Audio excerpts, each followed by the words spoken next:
read something silly. And there's probably no one in the English language who is a greater master of silly than this fellow, P.G. Wodehouse. Now, this happens to be a Christmas story, which was rather rare for him. It is not a Jeeves and Wooster story. Those are voices that I not only can't do, but can't get out of my head. So this is a Mr. Mulliner story. And what you need to know about Mr. Mulliner is Wodehouse invented him because he had notebooks full of plots that were too silly for Jeeves and Wooster. And he finally hit on the idea of a gent you've probably all met, the sort of fellow who sits in a bar, and if someone starts a conversation, he automatically has a story on the same subject. So this is a story from Mr. Mulliner. It's called Another Christmas Carol. The subject of dieting has come up at the bar parlor at the Angler's Rest, and a thoughtful gin and tonic said he wondered how fellows who were on a diet managed at Christmas. Precisely the problem that presented itself to my cousin, Egbert, said Mr. Mulliner. Was he on a diet? A Scotch on the Rocks asked. Very much the reverse, until one day he felt a funny feeling in the upper left side of his chest and went to a medical friend of his, a Dr. Potter. And what could I do for you, Nero Wolfe? Said Dr. Potter. It was a sobriquet that had been bestowed on my cousin at their mutual school, for even then his ample frame invited criticism. Egbert had started life as a bouncing baby, had grown into a bulbous boy, and was now, in his 42nd year, a man beneath whom weighing machines quivered like aspens. In common with all of his ancestors, he had a passionate love of food.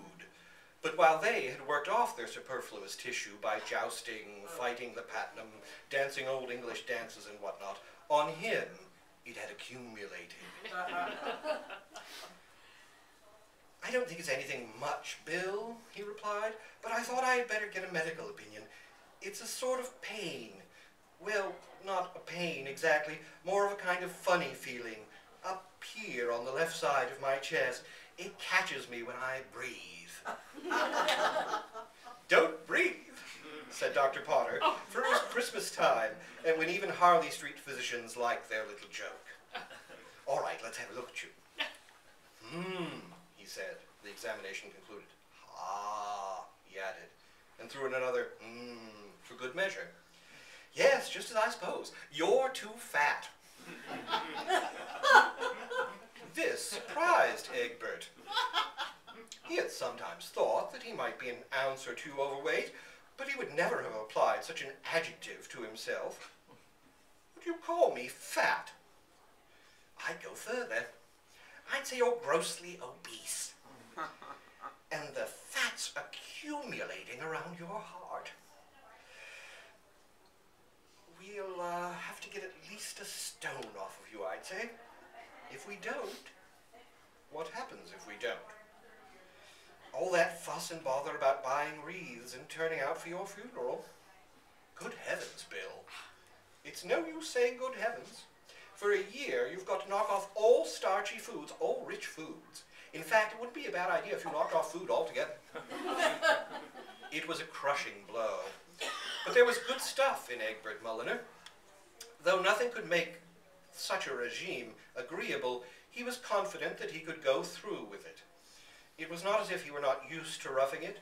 He had often been at cocktail parties where the supply of sausages on those little wooden sticks had given out, and a sort of reverse strength had pulled him through.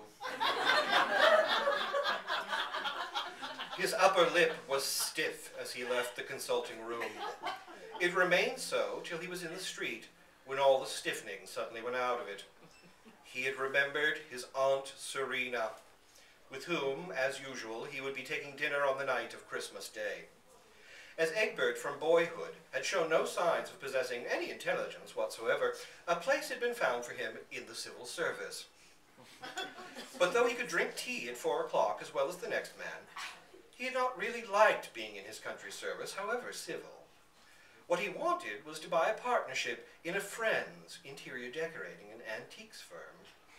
And this could be done only if his Aunt Serena, who was extraordinarily rich, put up the money. He had often asked her to do so, and she had refused, because she thought haggling with customers about prices would bruise his gentle spirit. He had planned to make one last appeal on Christmas night, when she would be mellowed by food and drink.